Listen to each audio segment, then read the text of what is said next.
বিমানবন্দর, কারওয়ান বাজার এবং হোটেল ইন্টারকন্টিনেন্টাল এলাকা সহ রাজধানীর গুরুত্বপূর্ণ জায়গায় বিজিবি মোতায়েন করা হয়েছে।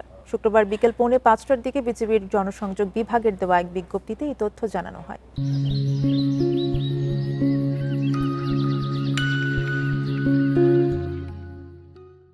ঢাকার আইনশৃঙ্খলা পরিস্থিতি স্বাভাবিক রাখতে নগরীর বিভিন্ন স্থানে নিরাপত্তা জোরদার করা হয়েছে। বিজিবির বিজ্ঞপ্তিতে বলা হয়, ইনকিলাব মঞ্চের মুখপাত্র শরীফ ওসমান হাদির মরদেহ ঢাকায় আসাকে কেন্দ্র করে আইনশৃঙ্খলা পরিস্থিতি স্বাভাবিক রাখতে বিমানবন্দর এলাকা, কারওয়ান বাজার এবং ইন্টারকন্টিনেন্টাল হোটেল এলাকা সহ ঢাকা শহরের বিভিন্ন গুরুত্বপূর্ণ স্থানে বিজিবি মোতায়েন করা হয়েছে।